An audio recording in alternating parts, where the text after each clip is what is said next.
Hey, welcome to SAB Chronicles, aka the COVID Chronicles. We're going to dive deep into the teachings of a few of our CEO Action Pod groups spanning from 2020 all the way to 2024.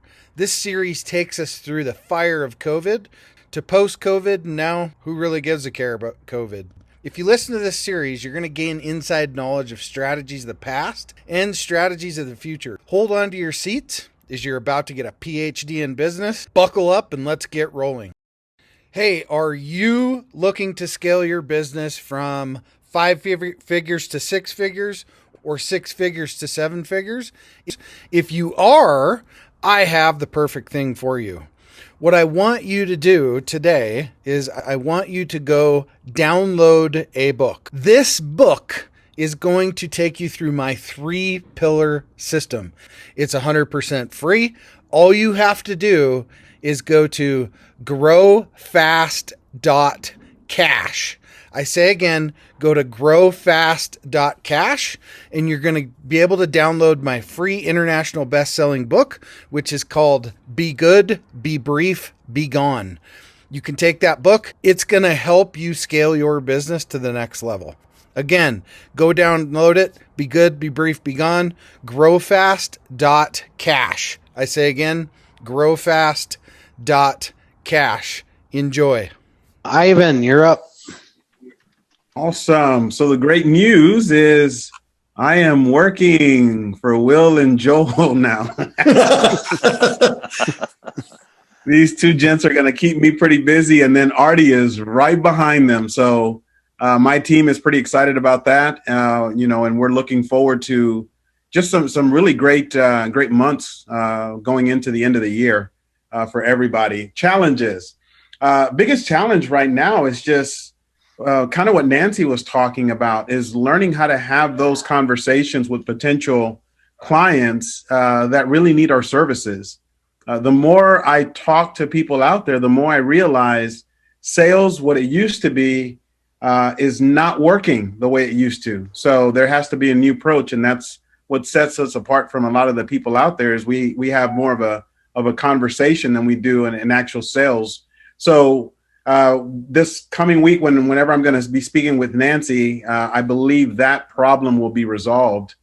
She's really going to hopefully pour into my mind some of the things I need to know as to how to look for those types of relationships, and then how do you actually flourish and make those relationships go. So it's looking pretty good.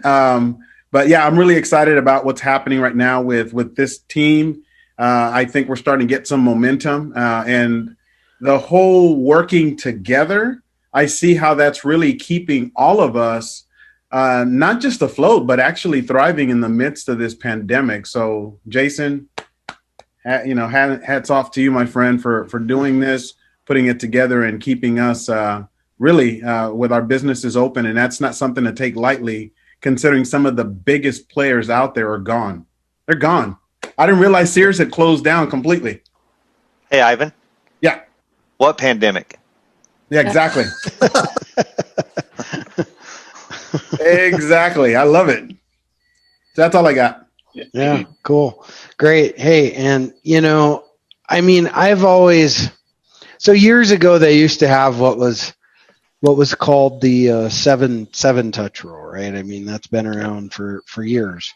And really over probably the course of the last couple years, at least 2 to 3 years, in the sales process, it's more like 12 to 15 touches, right? Things have just changed.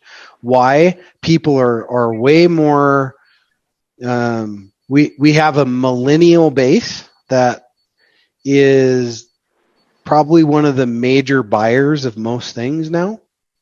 And they want to go through an experience, right? So it's like, you really have to gain trust. It's not a bad thing. It's a bad thing for a company that's trying to make a one-touch sale.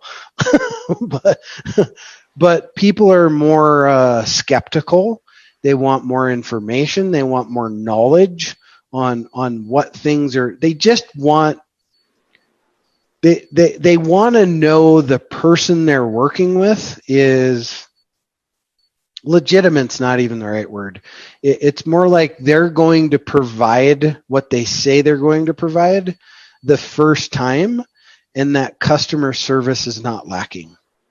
Because I mean, you look at what's been a major focus of this conversation, fulfillment, right? We've been talking about fulfillment a lot on this call. And can I jump in for half a sec? Yeah, go ahead. So I think that one of the reasons I'm starting to get some success at this is because I come across authentic and genuine, and I really want to solve the problem, and I'm going to jump through every hoop I can to make sure that I do solve the problem. And keep going until it is solved. Yeah. And people that can sense that's that. a big part of that, yeah. They can sense that in a conversation. Most people have a good enough bullshit filter to sense something's not quite right. Right? I mean, most people aren't idiots, and you know, they have a sense of the conversation that they're talking to and who they're talking to be able to make enough judgment that you're either full of shit or you're what you know what you say you are. So, you know, I think in the sales process, Ivan, if you really capture the spirit of that, and your people capture the spirit of that, the results will be 20-fold for sure. With it just comes with knowing your market. I mean, that's really all it is, because you're going to talk to a CEO of a Fortune 100 company differently than you would talk to a company that's a mom and pop donut shop. It's not the same conversation. So it's having the conversation at the level of playing field that you're on too.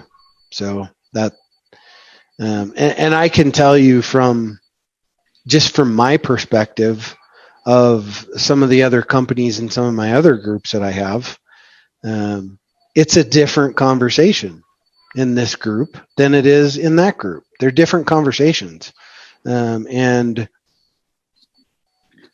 well, not so much different conversations, but they're different outcomes, right? I guess is probably the better way to put it. And varying levels of strategy.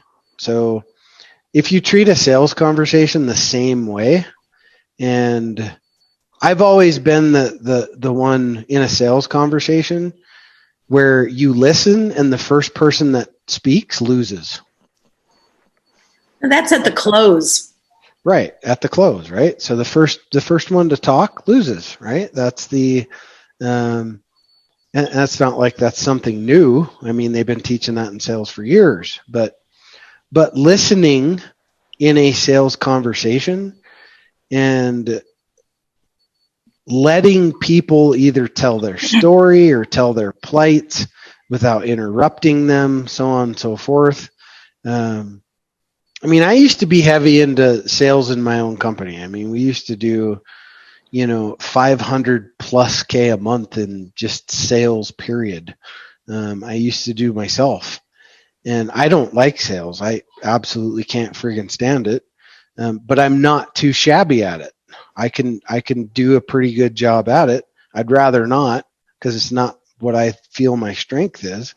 But my strength was always just having a conversation more than anything else, and then listening to what they had to say, and then reassuring them that that was a problem that could be solved, because that's all sales is right. We find a pressure point, we put a thumb on it, wrap a tourniquet around it, and squeeze it until it's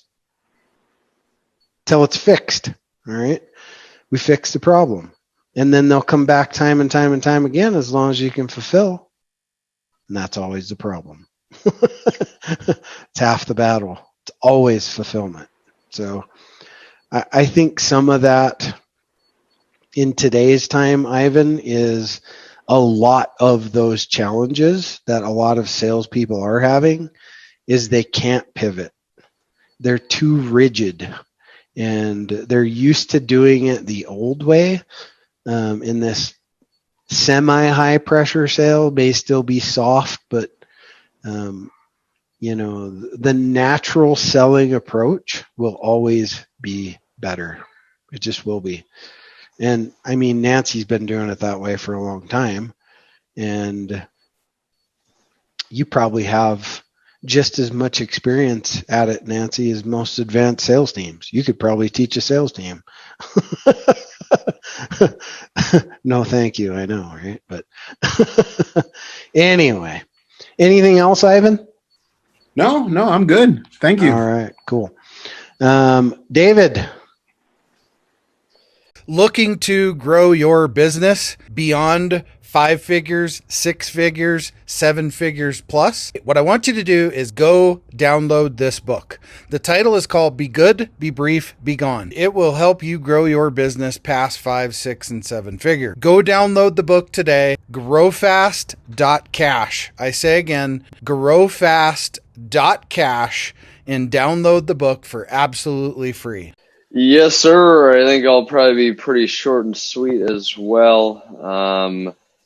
A lot of new things happening that I'm getting processes in place for, so that way when we do roll out first of the year with the contract piece of the distributor model for the manufacturer, that I'm going to be fulfilling, that everything is going to be smooth and to the point. Great part about it is that the first, I would say at least 3 or 4 distributors that are going to be coming on with the manufacturer we already have a personal relationship with, because they're already working for the company. So it's going to be a real easy way to work out any kinks and get a real solid process going to the point where we can reach out further geographically outside of the network, possibility of partnering with IFA and getting a legitimate franchise up and going.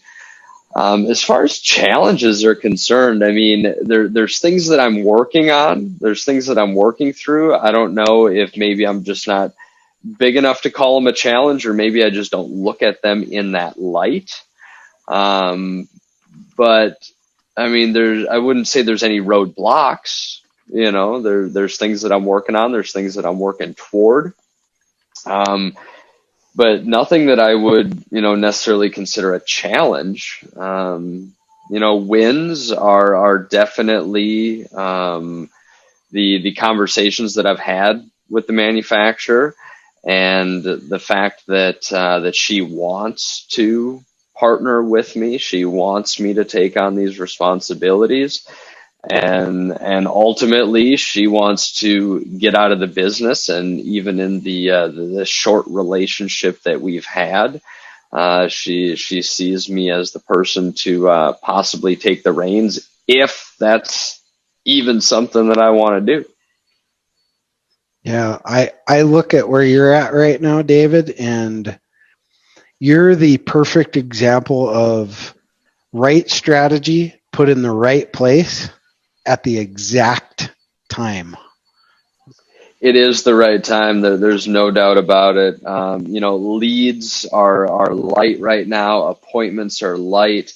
But we've had the opportunity to test this model with that gentleman in South Carolina that's working in Columbia. I don't even know if I mentioned to you, but we got him to stay on the East Coast as opposed to Texas or Arizona or California. So he's going to be Columbia, South Carolina, Charleston, South Carolina, Myrtle Beach, Savannah, Georgia is going to be kind of his area. And we've been able to kind of hit a proof of concept with that. And she's going to be transitioning over her top sales reps over into distributors here between probably first and third quarter, the first 3 quarters of 2021. And I think it's going to be huge. You know, the timing of having all this stuff set up, ready to go in place, and rolling it out beginning of next year. Like you said, I think the timing is perfect. I agree. Yeah, for sure.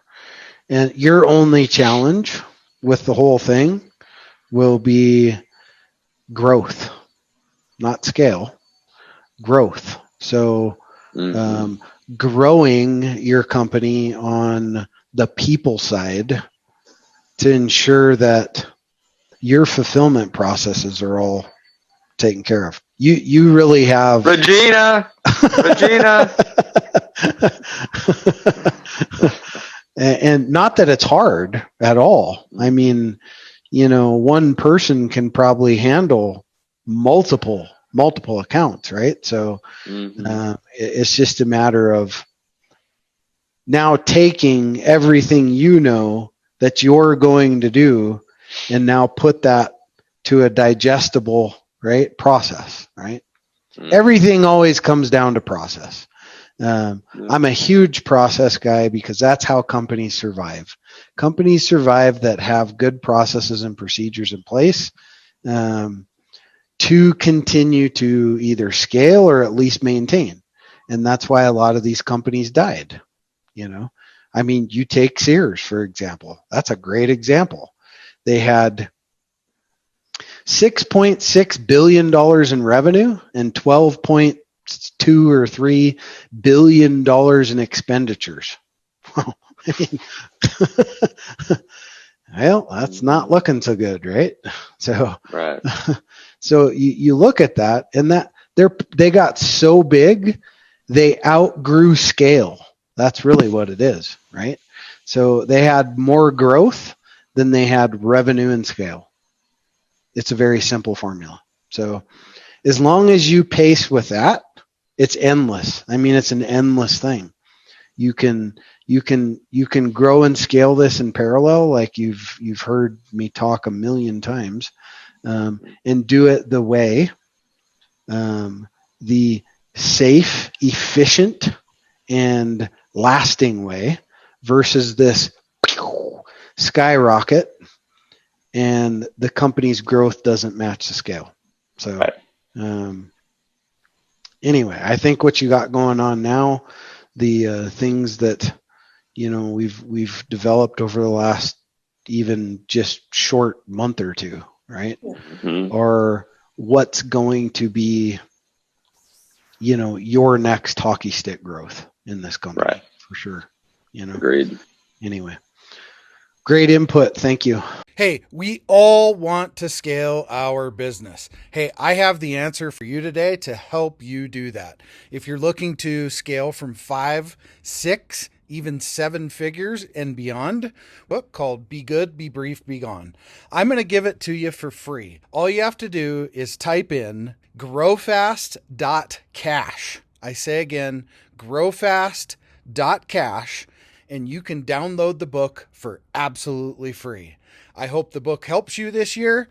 Take your business to the next level. Again, go grab the book, growfast.cash.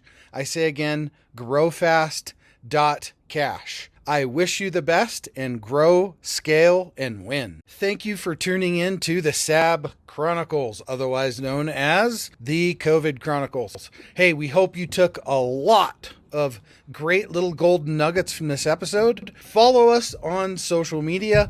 Follow us everywhere you can follow us for updates on all of our different series of podcasts, to include this one right here. We hope to see you back as soon as possible. And remember, you should always want to grow, scale, and win. We'll see you on the next episode.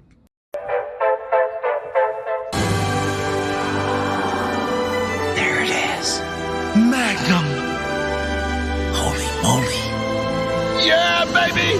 That's what I've been waiting for! Dear God, it's beautiful.